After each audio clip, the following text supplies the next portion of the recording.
Hello and welcome to today's event hosted by the volunteers of the IET Surrey, and it's really great that you can spare the time to join us today. My name's Nigel Ward and I'm going to be guiding you through the proceedings today, along with several of my colleagues who will be joining us later on the webinar. Now, today's event is called Schrodinger's Car, Hybrids, a Real or Imaginary Solution. So on to the topic then, and the reduction of carbon dioxide emissions from motor vehicles is now a pressing global policy priority, and electrification of vehicles is seen as a major initiative towards decarbonisation. And amongst the different types of electric vehicle, we have plug-in hybrids that offer the promise of low CO2 motoring without the worry of range anxiety searching for the next charging point. But the question we're trying to answer today is that too good to be true? And with us, our speaker is Nick Molden. He's the founder and CEO of Emissions Analytics. That's a company that's pioneers the use of real-world on-road testing of vehicles to understand their actual levels of pollutant and carbon dioxide emissions. So the concept was to find a way to characterize vehicles in a relatively short test, as well as being able to conduct a large number of comparable tests. And so from that, the resulting database is now a platform for analysing and modelling this data. And it's used in the UK, across Europe, and also in the USA. As the largest programme of independent testing so far conducted, it's become possible to understand the real background and the consequences of the Dieselgate scandal that I'm sure many of you will know about. So let's now hear from Nick whether the concept and the reality of a plug-in hybrid is the way forward to lower emissions, or is this really too good to be true? Over to you, Nick. All right. Well, thank you very much, Nigel. Can I just, before I start, can I check, can you hear me? You're on air, Nick.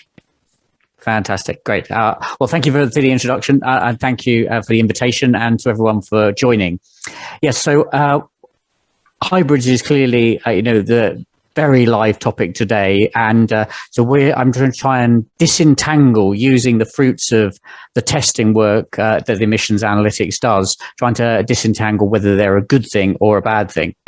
And as you said, Nigel, the key thing in a way of what we do is we're interested in what happens in the real world and to conduct testing in a very transparent, clear way. What Dieselgate very much shows to the world is not only that the reality can deviate quite significantly from official figures, but it also can lead to huge loss of trust and confidence in the auto industry. And that's actually not a good thing. It is important that consumers have faith and can rely upon what they're being sold. And so we went into business to try and dig out and reveal what really is going on. And I should say, many times, the official figures are bang in line, but in some crucial aspects, they are not. And with carbon dioxide being such a pressing policy agenda at the moment, that is where we are really focusing at the moment. Before I dive into the numbers, just very quick background on emissions analytics. So we've now been at this project for 10 years. Our headquarters are near Oxford, but we operate around the world, particularly in Europe, in Germany, in the US, Michigan and California, and also in the Far East to a limited extent as well. And to date, we've tested over 2,500 different vehicles and machines using on-road test data. And that's not just passenger cars, but commercial vehicles, construction equipment, even tugboats on the Thames that we've strapped our equipment to. And by way of comparison, that is probably outside of official circles, and even possibly within official circles, that is possibly the largest single test program. How do we make money? Because after all, we are a commercially funded business. We're not a charity. We're not a research institution funded by government. We make our data available to subscribers so they can use that if they're a car company, for example, to benchmark their performance, to researchers, to the media as well. And we're off the back of our skills and expertise also sell testing services, and we work with most of the manufacturers in some form or another, but equally other interests in the chain. And actually, even though sometimes we are saying things which are not music to the ears of manufacturers, we are known for telling the truth and being transparent. Personally, I've been on a mission to try and bring what we do to a wider audience over the last few years. And to that end, I'm chairman of 2 standardization groups in Europe under the SEN program. SEN Workshop 90 standardized tailpipe NOx emissions, and the current live one is SEN Workshop 103, which is looking at vehicle interior air quality. I'm not going to talk about that this evening, but you'd be surprised how much gets inside vehicles and how actually the air quality inside a car can be worse often than outside. And that is a totally unregulated and new area that is going to unfold over the next few years. So on to the business in hand. So I'm not going, we all know that we need to reduce carbon dioxide, and that's a massive policy priority.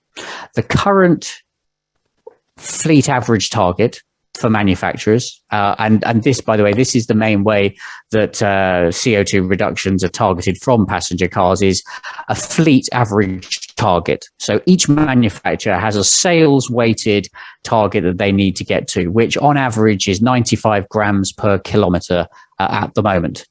And that's a significant reduction on the past, but a further 37.5% reduction is mandated over the next 10 years.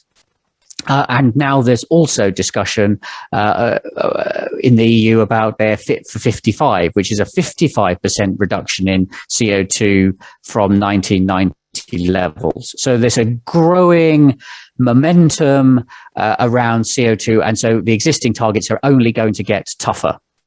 However, Dieselgate had a perverse effect. Everyone thinks of it as the crisis of emissions and sort of rumbling what was going on and sorting the problem out.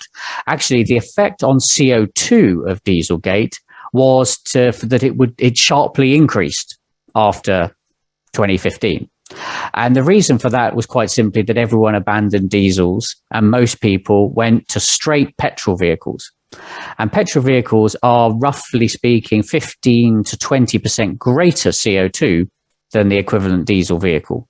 So as people mostly just went back to gasoline, a few went directly to electric, but most went to gasoline, it actually led to a big bump upwards in CO2 emissions in the years after 2015. And it kept going. But then in 2020, it went into significant decline again. And that was when our friends, the battery electric vehicle, and the topic of tonight, the plug-in hybrid electric vehicles, came onto the scene in serious numbers. So manufacturers realized that to have any chance of hitting the 95-gram target, they would need to start selling these as quickly as they could. They were helped as well by various accommodating aspects of the official regulations, most notably the super credits system. So for a lot of these vehicles, if you sold one of them, they, in the fleet average calculation, counted for 2. So if you had a zero CO2 vehicle, it actually was 2 CO2s in the calculation. And that had a big effect. So partly the reduction in 2020 was real, but partly also was artifice. Designed to generate an incentive to sell these things and was successful, but it doesn't mean that actual CO2 was reducing as fast as the official figures would say. And so we're always posing the question, are these reductions real and robust? So then we go about testing lots of things to try and find out the answer. The way we do it is we use the equipment as shown here. Now, this is called Pems, Portable Emissions Measurement System. It is like a laboratory set of gas analyzers, but packaged in such a way with protection from the environment and sample conditioning and energy management that can be packaged in a box, which is about 2 foot cube, 2 foot. So that would sit comfortably on your desk. So it goes in the vehicle and has a sample line which goes on the exhaust, and you can drive around perfectly legally, and this equipment will sniff in real time what's coming out of the exhaust. That is the nitrogen gases, so NOx of Dieselgate fame, but for the purposes of today, CO2 is our primary concern. So that is measured by infrared sensor along with carbon monoxide. We also have various ancillary bits like weather stations, so we know the ambient conditions. We can tap into the OBD. We can also measure particles and ammonia when we want. But CO2 is really the focus for today. And this is the sort of equipment. It is not something I've created in my shed. This is now used for the official certification of vehicles. So it comes with very strong heritage, very strong calibration, transparency requirements around its operation. We then put that together with our own proprietary test cycle, which is we call the EQA index. Now, this is actually quite similar now to the real driving emissions regulation that came in about 2017, but we devised it back in 2011. And so we've got a much bigger body of data over that time. And importantly, intertemporal comparability as well. This cycle is entirely on the road, the real highway. We define it geographically and we build in repetitions into it so we can get some idea of repeatability. The driver can't just do whatever he likes. We have what's called dynamic boundary conditions. So you need to conform to certain tolerances on average speed, acceleration, deceleration, gradients and the like. And we have certain set bits which are defined by normal driving, but we also do this extended cycle where then we drive the vehicle more aggressively to see the sort of worst case scenario. In all, 4 hours is about the length of the test, which is about twice the length of the official test. But crucially, we also keep the exact cycle secret. So manufacturers can't tune their cars to the test because, believe it or not, we have had manufacturers tailing us around where to try and figure out what our route is. So we're skilled in building in deceptive fake bits of the test so they don't know exactly. Integrity and accuracy is really important. So that's how we do it. We're trying to hugely reduce CO2, and plug-in hybrids are being put forward as a major way of doing it. Now, why is that, and where did they come from? And I should say, you're likely all to know, but a plug-in hybrid is something which has a relatively significantly sized battery, but it also has an internal combustion engine, and the battery can be charged from external sources, not just the engine. So you've got two sources of energy, and they balance. Those two are balanced depending on the driving conditions and the state of the battery. And because it's got those two sources, it's positioned as the best of both worlds. In other words, I would describe it as much of the efficiency of pure battery electric vehicles, but without this range anxiety problem. And there's a sort of instinctive logic to these vehicles, because empirically, most journeys, a high proportion of journeys in UK and Europe are less than 5 kilometers. People may do multiple journeys a day, but the average journey length is less than 5 kilometers. And so even with a modest sized battery, maybe 10 kilowatt hours you would have in a plug-in hybrid, you can see how theoretically most of the driving could be on electric. So we get a lot of CO2 reduction without any utility compromise, and without having to dig up that much cobalt and lithium to create the batteries. So theoretically, a really nice return on investment, and particularly important in a world as we currently are with battery material scarcity and high cost.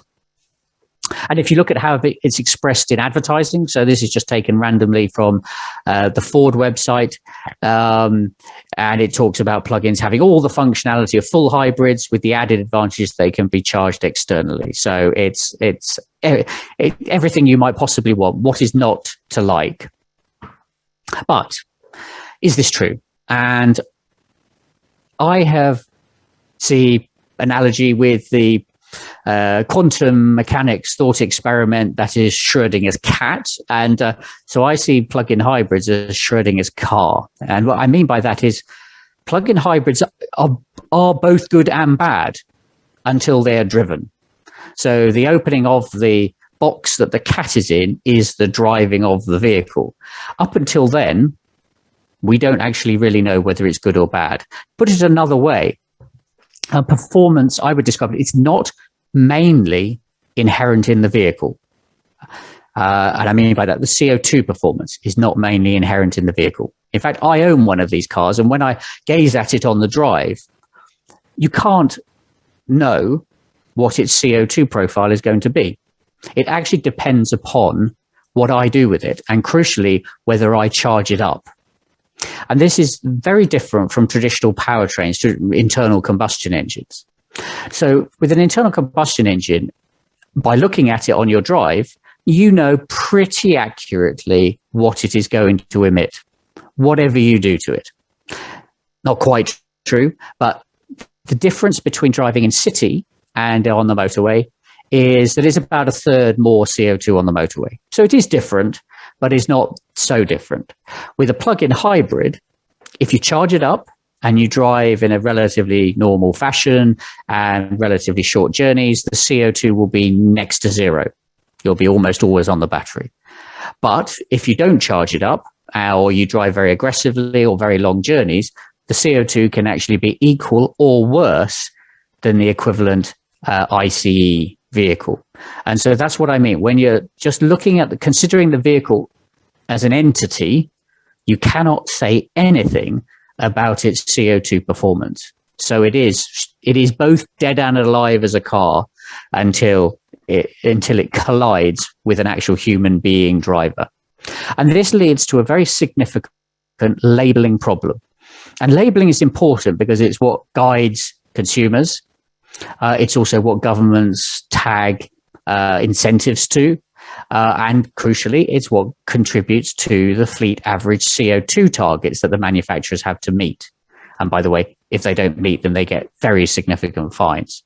And here, just taking the Mitsubishi Outlander plug-in hybrid, again, just a snapshot from the website, they claim, and perfectly legally, I should say, there's nothing wrong in a regulatory sense, but what they're saying, they say ultra low CO2 emissions, 46 grams per kilometer. Now, that is true on the official WLTP cycle, but that car, if you don't charge it up, may well be 200 grams, or if you run it entirely on the battery, it'll be near zero. So labeling is very hard to boil down, well, actually impossible to boil down that car to a single figure. And if we look, let's dive then into a bit more detail and look at some specific test results. So here I've taken just three examples of plug-in hybrids currently on the market, and I've paired them up with their nearest equivalent internal combustion engine. And so a Mercedes GLE, a BMW 3 Series, and the Mitsubishi Outlander. So what you can see here is, I mean, the first thing that strikes you is that the plug-in hybrid is in almost all cases, well, in all cases is more expensive, in some cases substantially more expensive, but it has much lower official CO2. NEDC was the old system, WLTP is the current system. So there's the substantial reductions that the manufacturers are getting. And you can see the all-electric range as well. So overall, plug-in hybrids are mostly below 50 grams per kilometer on the official cycle, compared to 180 grams for the internal combustion engine. So in official terms, 130 grams per kilometer is a good guide to what the improvement is, and that is substantial if it is true.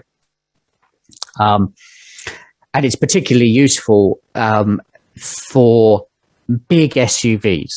To change your big SUV from a diesel engine or a gasoline engine to a plug-in hybrid, because unhybridized, they have very high official CO2. So it is a way of manufacturers being able to continue to sell big SUVs on which they make a lot of money by converting them by the magic of plug-in hybrids to low CO2 vehicles. But if we drill a bit more into those official figures, what we've done here is we've simulated what the CO2 of those vehicles would be, of those plug-in hybrid vehicles would be, if they were run on battery only. And that's the results in the first column. Then we've compared that to what we've got from our independent EQUA index test. And from that, we've derived what proportion of miles you would need to drive your plug-in hybrid in order to get the official figure. And roughly speaking, and there's lots of different maths of doing it, and whether you use NEDC or WLTP does come to a slightly different answer. But the bottom line is basically that you need to be driving your plug-in hybrid on battery for about 80% of the miles you drive to be able to get the officially quoted values. The empirical evidence is, at the moment, that people charge up about 37% of the time. So less than half of what they would need to in order to meet the official figure. Therefore, the real CO2 reduction is substantially less than the official figures would suggest, and what's incorporated in the fleet average targets. So when you see the European Environment Agency or the government or whoever it is saying how much CO2 has been reduced from passenger cars, in that will be a lot of fakery around the emissions from plug-in hybrids, that they are actually emitting a lot more because people are driving on the engine a lot more than in reality than they would think. And that is a significant problem and will get in the way of meeting our real climate change goals. If we then expand the data I'm showing you from the 3 examples that we've drilled into a lot of detail, then to all the plug-in hybrids that Emissions Analytics has tested. And so we've tested 37 in total. And this table shows you what the emissions are averaged over them on engine-only mode. And on average, the emissions are 2 to 3 times higher. But that's just the average. If we look at the worst case scenario, there's one vehicle where in urban driving, the real world CO2 emissions were 299 grams per kilometre. And that is a vehicle which is labelled at just over 50 grams per kilometre officially.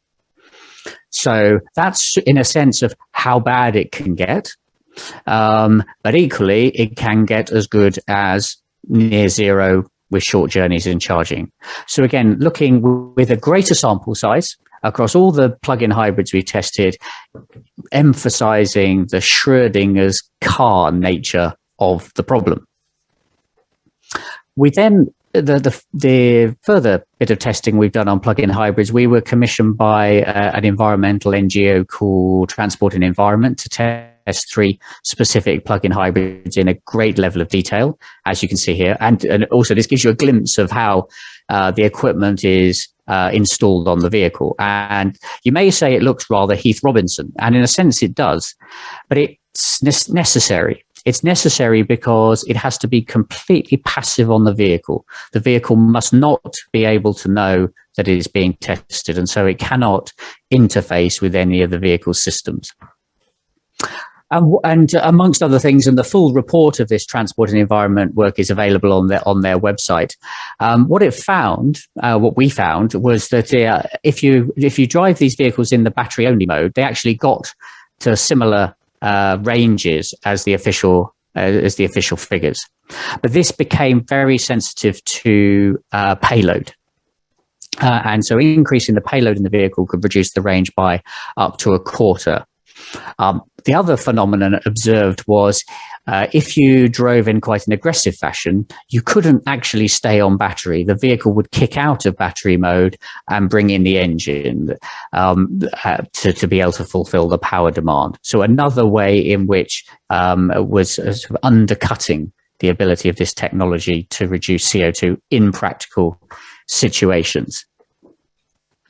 Looking at the CO2 side, even when the tests were started with fully charged battery, round a representative sample of different test cycles, so WLTP official, then various other testing routes that we devised, the CO2 values were generally always higher than the official value. The X5, the BMW X5 came the closest, but this was on the easiest test we defined. The Outlander, in contrast, was the worst performer overall, where it exceeded its official by between almost 2 and 5 times. And T&E asked us to push it even further in terms of understanding the worst case. So our worst case was just on engine only mode. Theirs was when you actually set it in the mode where the engine is also charging the battery as well as driving the vehicle along.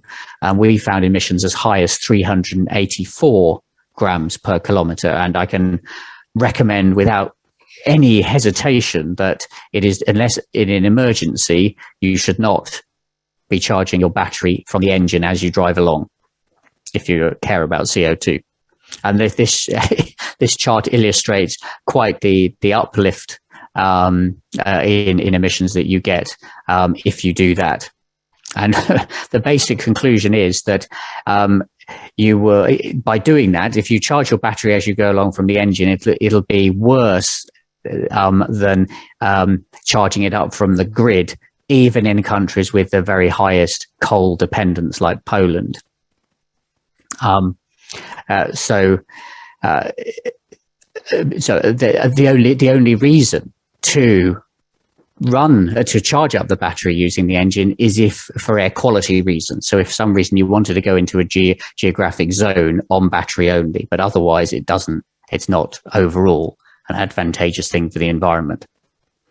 And the final sort of coda to the transport and environment work was to put in context the results with the level of public subsidy that is going into it. Now, the thing which people normally, minds immediately go to is the grants that you would get on purchasing the vehicle new, which still exists for full battery vehicles, but was withdrawn for plug-in hybrids for these reasons. However, there are the bigger numbers, the bigger subsidies actually exist through the company car tax system, where you get big benefits because you can pay tax based on the official low CO2 numbers. To a small extent, road fuel duty, road duty, vehicle excise duty is lower, but the big one is the fleet average CO2 targets that I talked about right up front. If plug-in hybrids give you a way to get to your 95 grams, that avoids hundreds of millions of pounds of fines. And so that one, it's the most complicated to understand and the least visible to the public, but actually the most powerful and arguably where essentially a lot of taxpayers' money is secretly being used to incentivize this technology, but which has indeterminate benefits for CO2.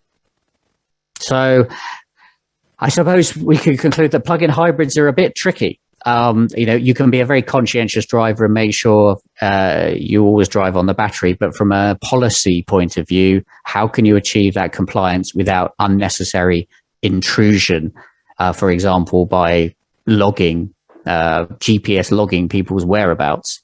That, I think, is very difficult from a privacy point of view.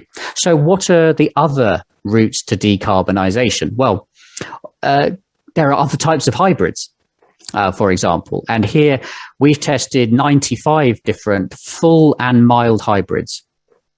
90 of them are gasoline and 5 are diesel across EU and the US. By mild hybrid, we define that as a battery less than 0.5 kilowatt hour in size. And then the full hybrid sits between that limit and the 10 kilowatt hour we've used as a definition of plug-in hybrid. So here we can see a great similarity between these hybrids, these smaller hybrids in the EU and the US, average battery size 1.2 kilowatt hours. And the bottom line is really these vehicles can deliver a reduction in CO2 compared to the internal combustion engine equivalent of 30%. The US is slightly higher than Europe purely because the US is starting from a point of much higher CO2. So they've got further to improve from. But 30% is a very good, robust number as to what these alternative types of non-plug-in hybrids can deliver. And if you compare that to a plug-in hybrid, which might give you 100% or might give you 0%, possibly from a policy point of view, this is a more robust, lower risk way forward. And we've then taken the logic to the next step, which is to say, well, currently and for some time to come, battery materials will be scarce and expensive. So where we put that battery material actually could have a significant bearing on our ability to reduce CO2. Effectively, we can't make everything a full BEV right away. So where do we put it? So we've developed this metric called CO2 reduction per unit of battery size. So grams per kilometer per kilowatt hour of battery size, and played that across all the test data we've got. And what that shows is essentially that there's significant diminishing returns as you increase battery size, which is not surprising because often you're not using a lot of the battery. So on a big BEV battery, you're not using most of it. You're carting around a dead weight. So the mild hybrid with the very small batteries give the biggest return. And actually the battery electric vehicles, in this case, we're assuming a 60 kilowatt hour battery size, gives the worst return on that. The one which sits in a nice sweet spot in the middle, in our opinion, is the full hybrid vehicles, where you can get about 2/3 of the CO2 reduction efficiency as you can for mild hybrids, but we're still with a relatively small battery size. The problem, obviously, with mild hybrids is that they can only give a limited total reduction in CO2. So even if you mildly hybridized everything, you could only get, at the very best case, a 12% reduction in total CO2, probably more like 8 in practice. And while BEVs could give, can give the 100% tailpipe reduction, it is soaking up resource that essentially doesn't exist at the moment. You'll also see on the table that I put in plug-in hybrids there, but I've had to illustrate that on 3 different behavioral patterns, one driving mostly on the battery, one half battery, half engine, and one mostly on the engine. And you can see again the huge difference, factor of 5 difference in terms of its CO2 reduction efficiency. So again, it's an enigma, and not in a good way. Before someone asks the question, I have to concede and acknowledge that all that I've been talking to date has been talking about tailpipe. And with a battery electric vehicle, there's no tailpipe, but that doesn't mean it's zero CO2. So these vehicles have significant upstream CO2 from the manufacturer of the vehicle itself and the manufacturer of the electricity as well.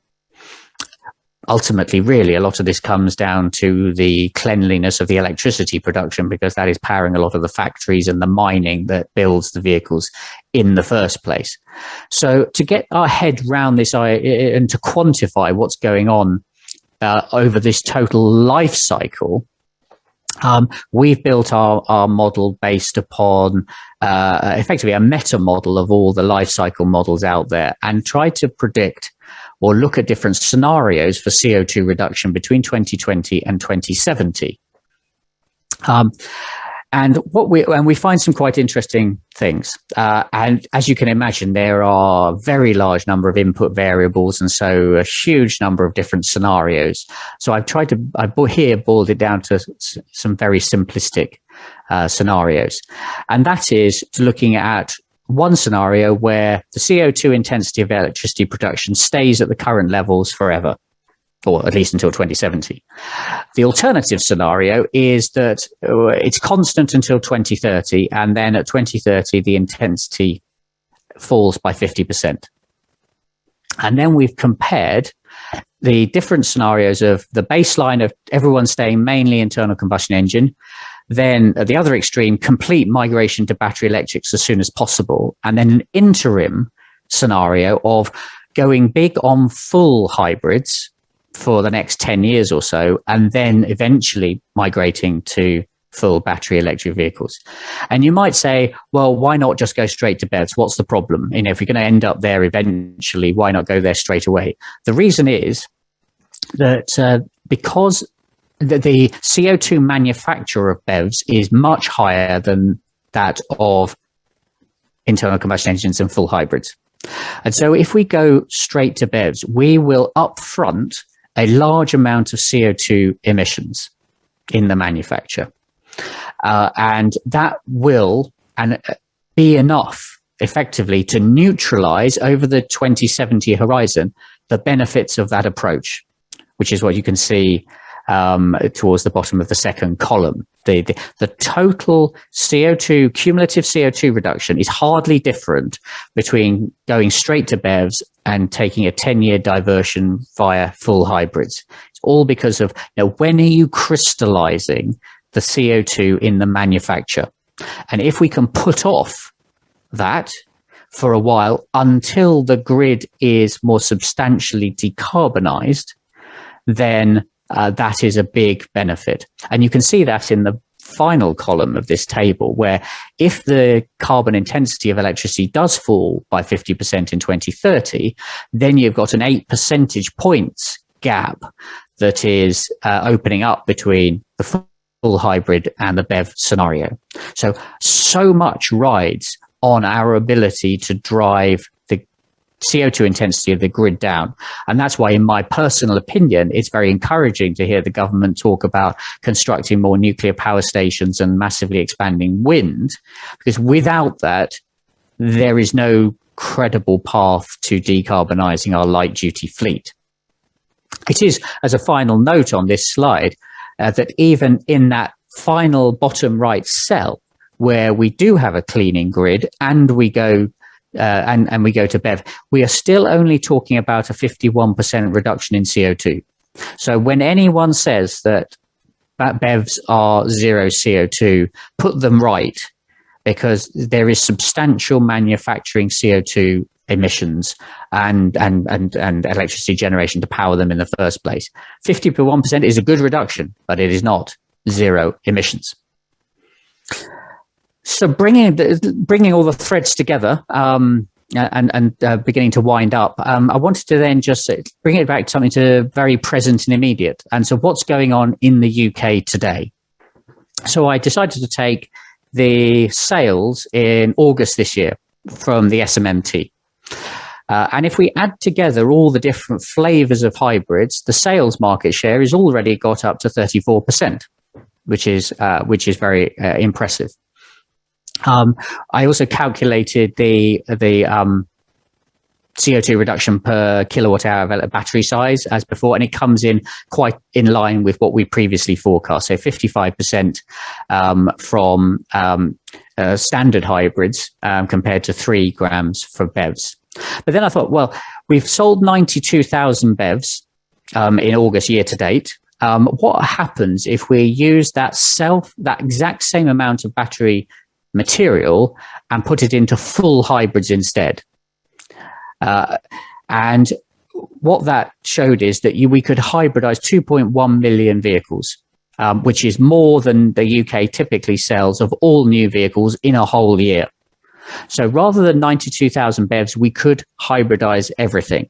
And if we hybridized everything, then we would actually be able to, that would be driving more life cycle CO2 reduction than now than going straight to BEVs, because essentially you wouldn't be able to build very many BEVs. I have also put two final columns on this chart just for interest and a sort of nod to the air quality side. So people still think of internal combustion engines and hybrids as really bad for air quality. Well, actually, if you now look at the and I beg you, I've spotted a mistake. This is milligrams per kilometre of NOx, not grams. You can see now and the official level is 80 for diesels. You can now see that the NOx emissions for all types of powertrain, including diesels, are well under control. So while BEVs are obviously zero by definition, the internal combustion engine level of NOx is now pretty low. And where the BEVs suffer is if you then look at the particle emissions of the tailpipe and the tyre wear emissions together. And what you can see here is the tailpipe. There's virtually no tailpipe emissions of particles anymore by mass, virtually zero.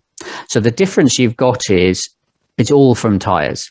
And BEVs, because they're heavier, typically 300 to 500 kilos heavier, that leads to about 20% increase in the tyre wear emissions. And so actually, from an environmental air quality and marine point of view, battery electric vehicles are worse from the environment on this metric than the internal combustion engine.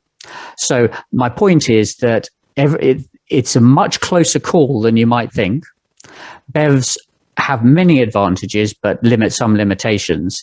And I suggest that the pragmatic way through thing is not plug-in hybrids that are too difficult to understand, but maybe full hybrids which deliver 30% reduction in CO2 and have manageable tyre wear emissions and low tailpipe NOx.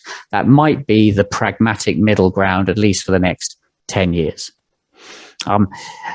This is the graph. I just underline those numbers of how the different types of hybrid have been growing since January 2020. Blue is BEV penetration, orange is plug-in hybrids, grey is the full hybrids. And so you can see that's the 34% which is already got in total.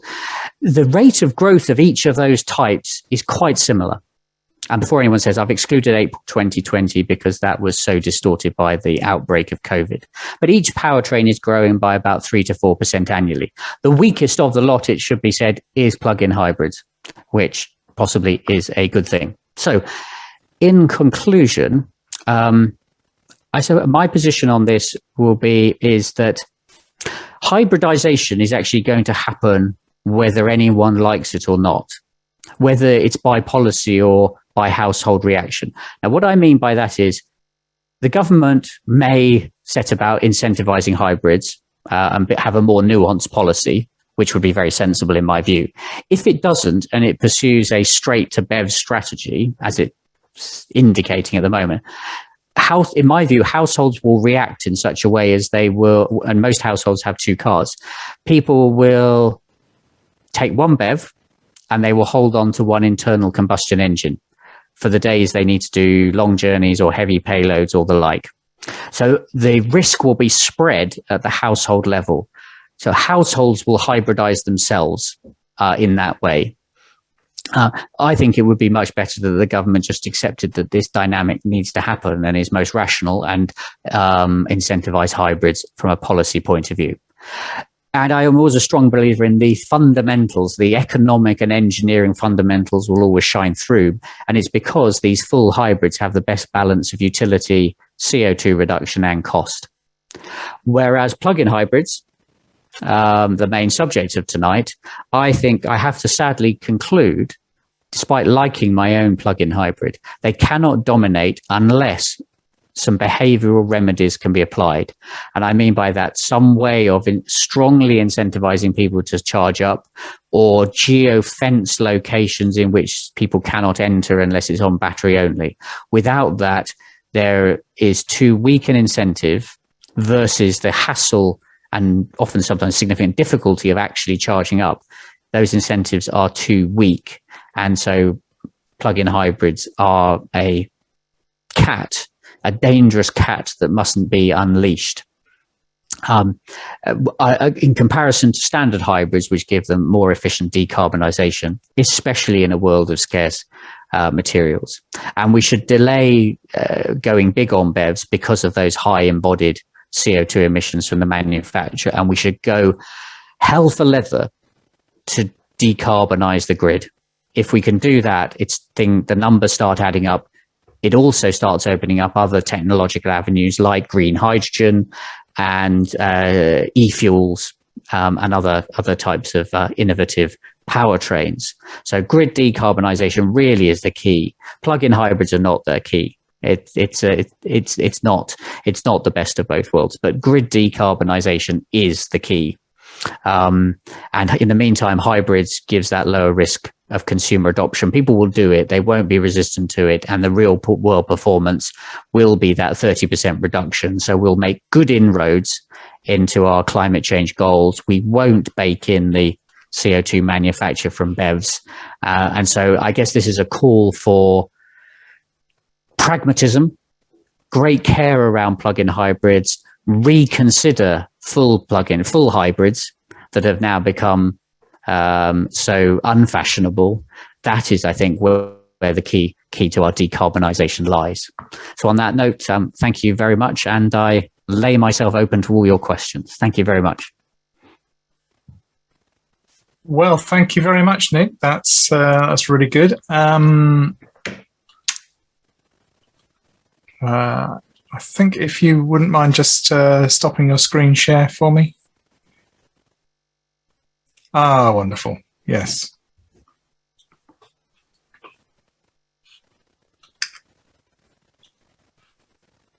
So I feel a little bit like that was a soap opera, because you took us on a journey from will they, won't they, all of the reasons why we should, and then all the reasons why we shouldn't, and then full circle back again to basically saying, I think what you were saying was really that the answer is not the problem of the vehicle, but the problem of the driver or the owner. Well, that's certainly the case with plug-in hybrids, absolutely. But that's why on balance, I would go to full hybrids, because then you're not so much in the hands of the driver. There's much less that the driver can do to influence the overall CO2. You will get CO2 reductions, whatever. So it's not got that sensitivity that plug-in hybrids have to some behavioral aspect. One of the things that struck me when we were talking about if you like, the whole life carbon impact of making battery vehicles, how does that compare with the impact of making, if we carried on making internal combustion vehicles, because they have a manufacturing impact as well. So how does the production of a battery vehicle compare with a combustion vehicle? So roughly speaking, and it's always very difficult to validate these numbers because the manufacturers keep the numbers very close to their chest, but I think a good guide number for the manufacture of an internal combustion engine is 40 grams per kilometre. Now, that's making a whole bunch of assumptions, including the number of miles that car drives in its lifetime. But as a good guide, 40 to 50 grams per kilometre is the manufacture of an ICE. The manufacture of a BEV, or the equivalent size, is more likely to be around 90 to 100 grams per kilometre. So double the manufacture. Now, obviously, the BEV wins hands down when you add in, if the operational CO2 of the ICE is 200 and of the BEV is 25, then the BEV is winning hands down. But the manufacturer emissions are approximately double. Do you think these things will ever be less opaque than they seem to be, so that consumers can really make a choice, or is it too much bias towards the power of the manufacturers? Now, I'm thinking, for example, when you talked about the fleet average, I think I'm right in saying that Chrysler produced those PT Cruiser passenger cars in order to reduce the overall average of some really horribly emitting vehicles that they were selling and making good profits from. So is that is the cloak of respectability ever going to be dismissed around this so that people can make a real choice? It's a great challenge, actually. And you're right. I mean, the PT Cruiser, that's not the most egregious example. I mean, Aston Martin, when it produced the Aston Martin Signet, which was a rebadged Toyota IQ, if I think so, it was a tiny little thing. That was purely to help them on their CO2 calculations. But no, I talked about the labeling problem, and I mean that. Have we got any hope of properly characterizing in a sort of simple, understandable number the environmental impact of some of these new powertrains? And I think it is really difficult for the reasons I've said. I think we would be much better advised. That's a battle that's too difficult. A better battle to fight would be decarbonizing the grid as far as possible, because that can be validated. And if we had essentially ample supply of near zero CO2 electricity, then you could let the market work. Then you could just ban fossil fuels. So you could and say, right, let the market compete between green hydrogen, zero CO2 e-fuels, batteries, all of which would be near zero CO2. You sort of circumvent the problem, if you like. I think we could be bogged down for years and still get an unsatisfactory answer. Dieselgate, in my view, was caused by an asymmetry of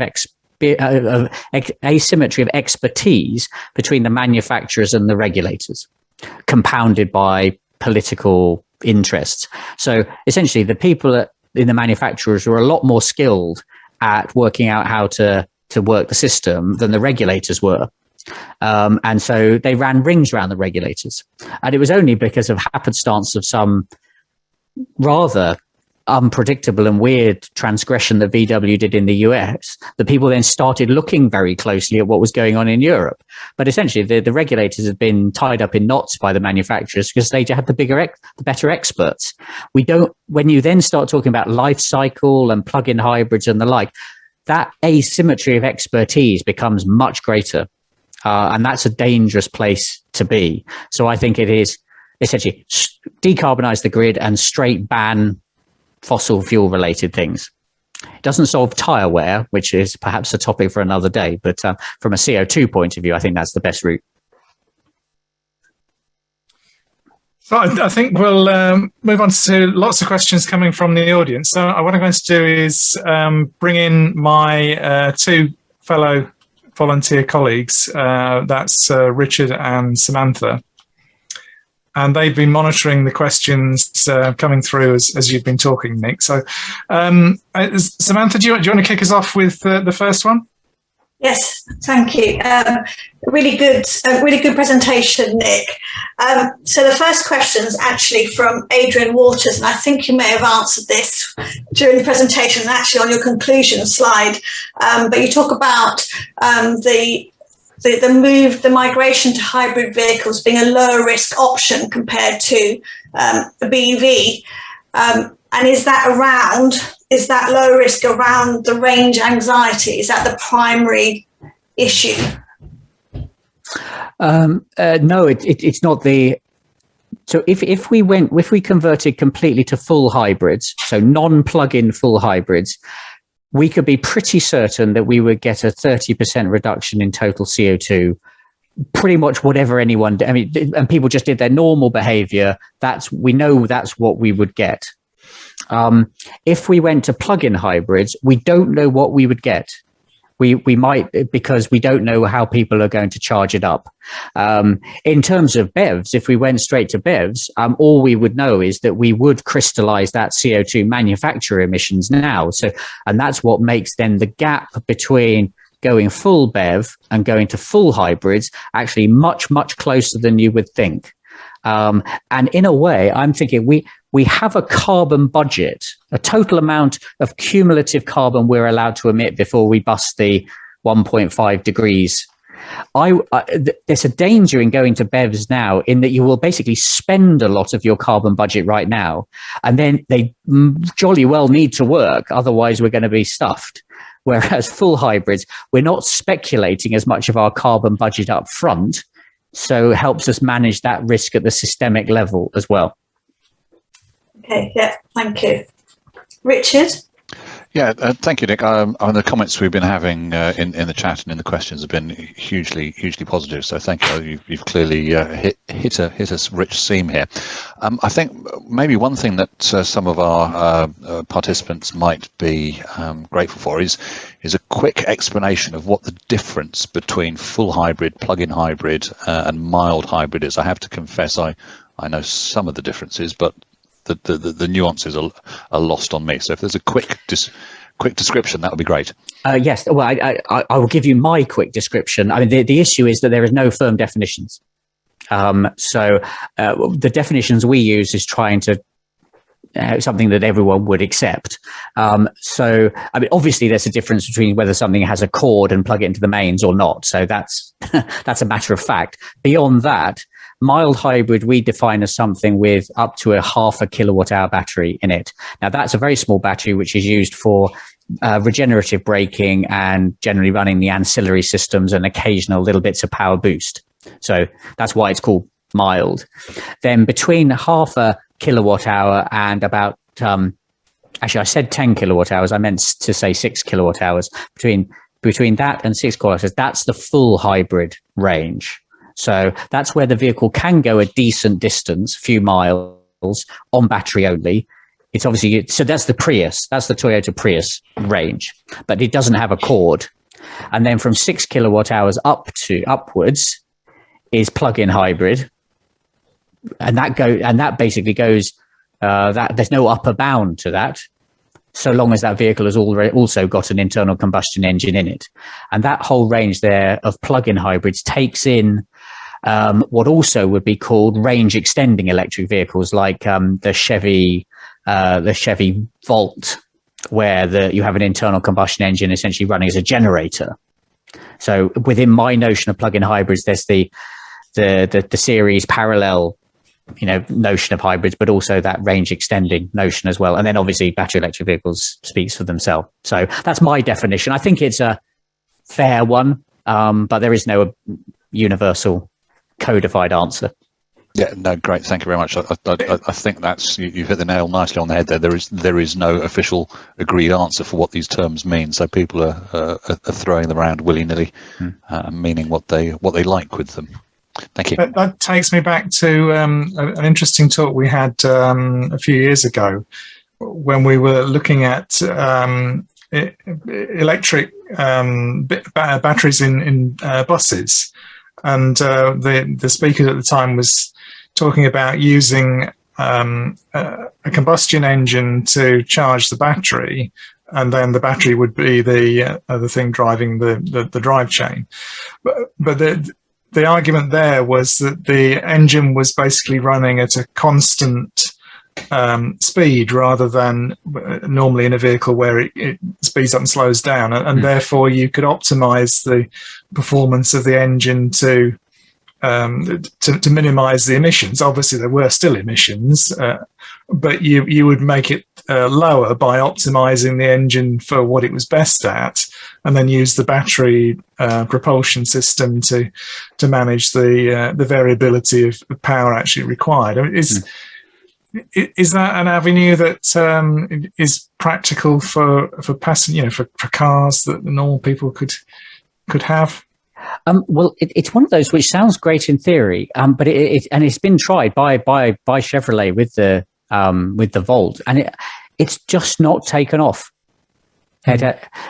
So now, whether it's because of the driving characteristics, I to be honest, I'm not entirely sure why the Prius and those other full hybrids have taken off, but the Volt has not, where they were on the market at the same time in the US market, and the Volt was discontinued after a while. So that idea of an onboard generator, the idea of having, you can run with a downsized engine, running at its absolute sweet spot in terms of RPM, topping up the battery, makes so much instinctive sense, but it just hasn't taken in the market. And to be honest, I'm not entirely sure why. Okay, Nick, the next question from a number of viewers today was about the emissions, the whole emissions scandal, particularly with certain manufacturers such as VW. Should car users, should they be more aware of the emissions from their car, being emitted from their car, and should they be allowed to get compensation from the manufacturers because of the whole testing regime around CO2 emissions? And that also leads on to the question about should the Euro 7 standard be applied to cars, because that will help with all the low emission zones that are popping up across big cities in the UK as well. Whoa, there's a lot in that. Right, let me try and unpick that. So take Dieselgate and the related scandals first of all. So, firstly, we should clearly emphasize that Dieselgate was only related to NOx emissions, nitrogen oxides. It's nothing to do with CO2. I do actually think that there is another parallel one that hasn't blown yet around CO2 emissions, because the real world CO2 over the period we've been testing is about 40% higher than the label and what you get in your brochures. So, and that costs you more money in terms of fuel as well. So that there's an embryonic scandal there, but Dieselgate was NOx only. And bear in mind, NOx was one manufacturer in the United States relating to 500,000 vehicles. That was it. It's essentially an open and shut case. They confessed. It's history. It's ancient history. But Dieselgate in Europe, it lives on. And the problem in Europe is that the regulations were badly written, and so were full of grey areas. US, cut and dried. Europe, ambiguous.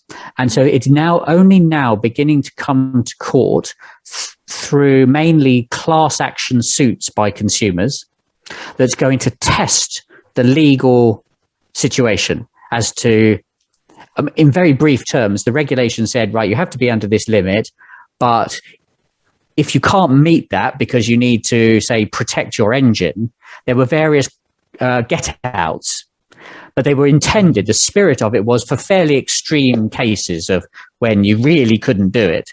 And what happened is people used that for absolutely mainstream driving events. So it's going to have to be tested in court, which is going to take years to get to the bottom of it, as to whether the manufacturers bent the rules to the extent that you can say that is illegal. It matters because, firstly, there's about 40 million vehicles on the roads of Europe that have got excessive NOx emissions, and quite a big proportion of those are still quite new cars. So there are cars up to about model year 2018 which would have significantly excessive NOx emissions. So still only a 3-year-old car. So if that's a 3-year-old BMW, that may still be worth 20 grand. So if it were deemed to be illegal, you can only imagine the sums of money involved in terms of fixes or buybacks. It would dwarf the 500,000 cars in the US. So a huge amount will ride on this, and therefore it will grind through the courts in over many, many years. But it's absolutely fascinating case in point. In terms of, to the other points, I think consumers basically, except probably most people on this call, most people are not interested in emissions. Most people trust the regulations to do the job, to make sure that what's sold to them doesn't do excessive harm to the environment. Just like, they assume that the airbags are going to work and the tires are not going to blow and whatever. So I mean, it's not consumers' job to have to do due diligence on a purchase like that. It's relying upon the regulation. So, the labeling of vehicles is only, to allow people to make consumer choices between competitive products that all meet a certain minimum standard. I don't see it's the role of consumers to have to try and say, to try and find miscreant manufacturers who fiddle their emission system. That's just not how it's meant to work. In terms of Euro 7, we've got this perverse situation at the moment. I mean, the whole European car market has swung from the sublime to the ridiculous.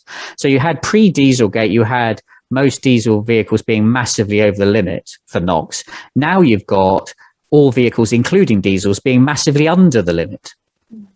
So there isn't an emissions problem certainly in terms of gaseous emissions for current internal combustion engines. So in a sense, Euro 7 needs to be very carefully drawn that it doesn't become excessive regulation. I think there are two areas which Euro 7 does need to act. And it's firstly ultrafine particles, because they get drawn into the brain and everything. Now, the regulators are on that and they're going to do that. So that's a big tick. But the bit they're missing is volatile organic compounds. The reason our air quality did not improve during lockdown to the degree that it should have done is because people think NOx is the only air pollutant, when actually particles and VOCs lead to smog and ground level ozone. So when NOx went down, ground level ozone went up. Because of the complex chemistry of the air. So we need to get to VOCs, which is coming from unburnt fuel and the like, and off-gassing. And a lot of those are very carcinogenic, very toxic. So the next generation really of regulations needs to be around controlling particles and VOCs. But Euro 7 seems to be on a mission to do the same as before and even harder. And I think that's going to lead to unnecessarily regulatory burden and miss things which are a burden on the environment and not being tackled. So I'm not entirely confident about Euro 7. I should say, just as an aside, if there weren't hybrids or battery electric vehicles and we had simple, plain old internal combustion engines, but they were all diesels and petrols of the current generation, once they'd taken over the fleet, we would have no significant air quality problems for NOx or particles, because the filtration and the catalytic reduction on the exhaust is so good now. So we don't need BEVs to solve air quality. It's amazing how well the technology has progressed. So we just need to turn the fleet over and get all the old dirty ones off the road. I hope that tackles at least some parts of those questions. Yeah. Thank you. Yeah. Does that come to the point you were mentioning at the beginning about the quality of the air inside the vehicle? Is that related to the VOCs and so on? Partly. So the cabin of your car is a horrendous soup of chemicals, and so you've got. So we've been studying the ingress of particles from outside. And on average, the air inside your cabin is about 20% worse than outside. So if you go on a journey, if you were sitting on the roof of your car, you would be exposed to about 20% less particles than you would by being inside. An average car, averaged across everything. And that's because the filtration on the HVAC system is often not very good. And once the stuff gets in, mind you. Yeah, well, yeah, exactly. Yeah. So don't do that again. A bit like I say, you can now suck on the exhaust of your car; it's so clean. But just don't do that.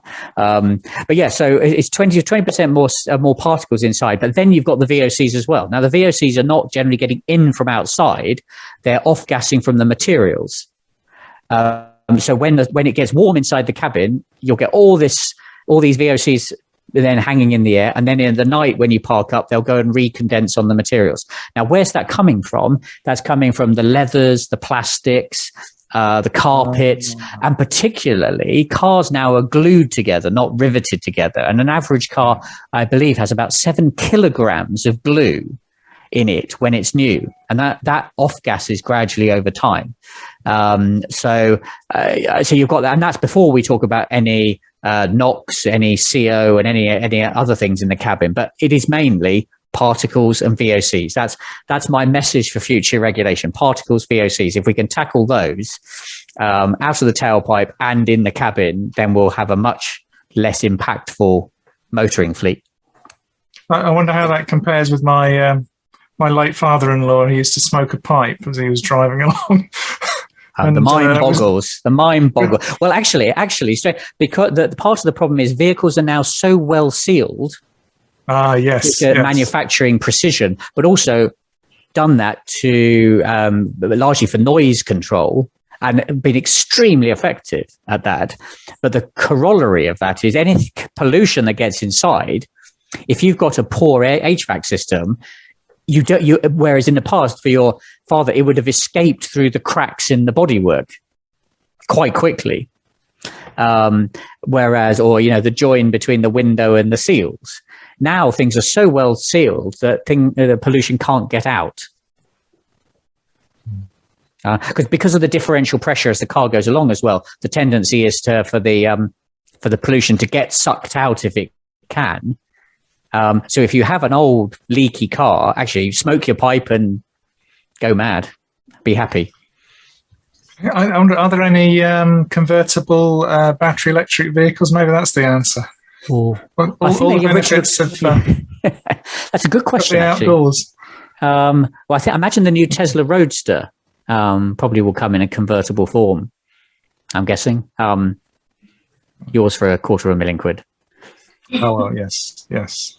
Samantha, have you found another good question for us? Another killer question? I think Richard's going next. Oh right, Richard. I'm just imagining how a hybrid convertible might work when the petrol engine kicks in, the roof comes down. That could be quite amusing on the street. Get a waft of VOCs from the cold start as well. You don't want that. So at the beginning of your talk, Nick, you mentioned really that drivers, how the car is driven makes a huge amount of difference. It's all very well the book number saying it's got low emissions, but if you're heavy with the right foot, it's going to be worse, whatever flavour of vehicle it is. So we've got a good question here from Colin Abraham, which links onto the sort of work you do. So what sort of ideas might we have to improve the taxing of cars, so they're actually taxed on the actual emissions rather than some hypothetical number on the V5 document?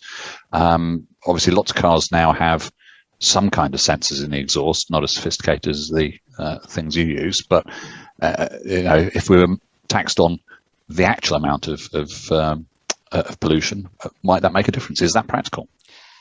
It's a really good question. I think that would be a really viable and interesting way forward. And in a sense, there's now a real impetus at Treasury to come up with something like that. Now, okay, sometimes it manifests itself as road pricing, but those are all sort of road pricing is sort of a proxy, sort of rough proxy for emissions and congestion as well. But the point is, so you're absolutely right. So modern vehicles have NOx sensors on them, and you can measure the CO2 very accurately, because actually you just need to know the fuel burnt and the type of fuel, which you do, so you can calculate the CO2. So you could do metering by those two quite easily. You wouldn't be able to do particles very easily, but anyway, the filters are so good, so it's not emitting anything. I think there's this is where, what you can do from an engineering point of view is all very well. It's then if you did set an incentives based upon that, then there would be the problem you have with people taking out their catalytic converters problem. You'd have to put a lot more weight on the MOT system to make sure the meters were properly calibrated. So it would set up, there would be an incentive to fiddle with the technology on board. So that is a problem. There is, depending on what detail you record it, there's potentially privacy issues. But in principle, I think it does actually play very well with the sort of free democratic society in which we sit, that you say, actually, well, it's fine if you want to have a massive SUV and drive it like a crazy way, but you should pay for the externality that you're creating on the environment. To some extent, obviously, they still already do. So through the significant excise duty on fuel and the VAT on the excise duty, actually, you are paying a penalty for driving like a crazy person already, quite significant. What you're not at the moment doing is paying anything for the NOx emission, the real NOx emission, because as the questioner said, it's all predicated on the official figure. That was a wonderful answer to a question that David Monksfield just popped in the chat a moment ago. Just at the moment the question was being asked, you had the answer there. Do you think it's always going to be the way, though, that the game of cat and mouse between the manufacturers and the regulators is always going to be you put down a set of specifications and the product will be engineered to meet it, but not the things that you haven't written down, and therefore it's a cat and mouse game of continually changing the goalposts in order to have the manufacturers skirt around them or interpret them in a way that's most advantageous to themselves. I think it always will be. I mean, that's the very nature of the regulators and the regulated. And that's life. I mean, that will always be the case. And in a way, you need to create a system which is in law and is clear and transparent and the same for everyone. But that obviously then sets up people trying to game it to their advantage. So that is a fundamental problem because we're human beings in the world. But there are ways of mitigating it, and the US is much more sophisticated in mitigating it, particularly in automotive, than Europe is. So Europe allows the manufacturers to run rings around them, but what the US does is the regulators go and poach the senior people in the manufacturers and pay them a lot of money to come and work for the regulators. So they then have got that knowledge and skills in the regulators to know exactly what the manufacturers are up to. And so then they combine that with secret surveillance. So rather than thinking that the Europeans do, that you can embed all the rules in the regulation itself, the Americans say, no, you can't do that. What you need to do your best to create the regulation, and then you check secretly whether it's working or not. So regulators go and do lots of testing to see if real world emissions in this case are in line with the regulated level. And if they're not, then you do something to tighten it up or change it. America did that with CO2 back in the late noughties. And there was a 20% gap and they got rid of it. Europe had exactly the same gap and did nothing about it. And that gap grew to 40%. So they did that by secret surveillance and being willing to act. And in the short run, they did a brilliantly simple thing. They just said, effectively, we'll take your number and we'll take 20% off, or we'll add 20% to it. So at least the consumers then, it was about right. It was a bit of a fudge until they put in place a more sophisticated system, but they were willing to act really quickly. They were watching and willing to act. And unfortunately, the problem of Europe is that to quite a large extent, whatever Europe says is, the thing which dominates more than anything is the industrial interests of certain countries and companies. And they hold undue sway in the European Commission. So when push comes to shove, what happens is the deal that happens is a new regulation that sounds fantastic and has great ambition and talks about wonderful things, but the key bits of the implementation of it leave ambiguities, backdoors, engineered grey areas, whatever, which is there through the behind the scenes negotiations, which then the OEMs or whoever it is knows exactly how they're going to exploit those. And so that's very unhealthy. I think the American system is much more brutal, but it just works. It works better. So that's the best way of mitigating it, in my view. Or sorry, I jumped in there, Samantha. You were about to give us the last question. I think. Yeah, the last question. So, yeah, Nick, you talked about delaying the migration to BEVs, waiting for options around a decarbonised grid. And one of the questions was, in order to support the high uptake of BEVs, does the UK have the infrastructure in terms of generation and distribution to support a high uptake of BEVs? Well, that's a really good question, because that's always been the concern, because this is incremental. This is incremental electricity generation, and the problem is partly, can we service that at all? And the related question is, and is that incremental electricity green? I think to the first question, I think the National Grid has come out with a very strong statement to say it's not a problem, it'll all be fine. And I think they're probably doing it on the basis of, if we run short from our own power stations, we've got enough transboundary pipes to import electricity if we needed to for certain peaks. Now, the current energy crisis may make them feel a little bit less comfortable with that, but I think they think the lights won't go out as a result of that.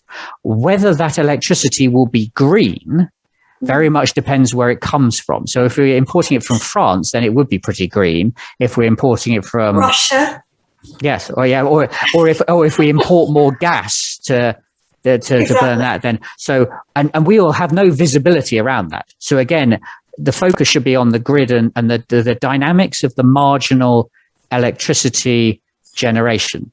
But the other thing which has sort of shaken my confidence somewhat in what the National Grid said is that, a couple of weeks ago, they slipped out that these new smart chargers that will be installed will have the ability essentially to be switched off at certain times of the day. So you might have a lovely smart charger in your house, but if it's of one of the modern variety, the government will actually be able to, or the National Grid will be able to stop you charging up at, say, 7 o'clock at night because too many other people want to do the same. So they're building into it a way of remote deactivation, in a sense. That says to me that they're not confident in the absolute peak loads on the grid if, once BEVs start getting a serious penetration. Yes, so Nick, now a lot of the energy companies, if you charge it, say between 2 in the morning and 7 in the morning, that's the cheap rate. So everyone's going to want to charge their vehicle between those times. So what you're saying is that if there's a sudden surge on the grid, they can actually switch that off. So people are actually going to have to pay more to charge their vehicles. Or worse, not be able to charge them at all. Yeah. Or you have to then put it into your standard 3-pin socket, which takes 24 hours to charge up a battery. So I know, this is all flavors of smoothing the peaks, and smoothing the peaks is a good idea, and charging pricing structures to smooth the peaks is a good idea, because you don't want to have to build undue amount of electricity capacity just to service very narrow, sharp peaks. If you can squash the peak, that is a good thing. Yeah. But I suppose we're not even there at the moment. We're not. If you've squashed all the peaks, we're still, that marginal electricity to fulfill that is nowhere near green enough at the moment to deliver the CO2 reductions, and that's why. And it's slightly off my specialist subject, but I can, through a logical process of elimination, massive expansion of nuclear capability in this country is the only way of us meeting net zero. I cannot see any other scenario than that. There's no other way that it could be scaled so fast. And I know that's not everyone's ideal method, but I think it is the only one. Thank you. Well, I think that's a great one to end on. So thanks very much to Richard and Samantha for being question wranglers tonight and helping to put the questions that we've had a lot from the audience. And I have to say, reading the comments, there's been very, very many positive comments. So thank you very much, Nick. Your presentation has certainly been thought-provoking, and the discussion, I think, illuminating as well to very difficult when you write a presentation to anticipate all the questions that people might answer. So the opportunity to have a discussion and probe your clearly extensive knowledge on on emissions and the real world, which I think is the point that you emphasised at the beginning, has been a real treasure for us. So, on behalf of the audience and the IET, sorry, I would definitely like to thank you very much for taking the time to do that. It very much sounds like a topic which we've heard part one of tonight. And maybe in the fullness of time, you'll be able to come back and give us part two, where we've got to after the possibly nuclear power plants have been commissioned, or maybe some other variation of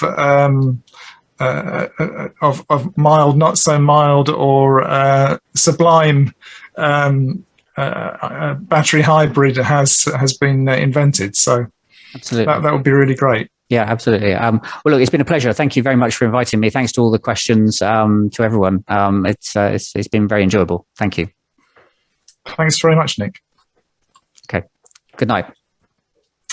So it just leaves it to me to round up this evening and in saying our thanks to Nick, to also thank Richard and Samantha, and in the background, Colin and Andrea, for looking after us today on the Zoom.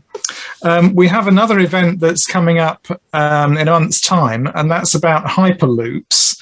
Now, that's about mass transport of putting people and goods through pipes, which are pressurized and transfer people very quickly from one place to another. So that's a very interesting and perhaps futuristic sounding sort of transport technology.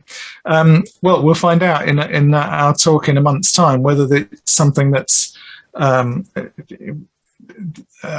just a pipe dream, dare I say it, or is it something which will become mainstream in the not too distant future. And with that, I'd just like to thank you very much for taking the time to join us today, and wish you a very good rest of the day.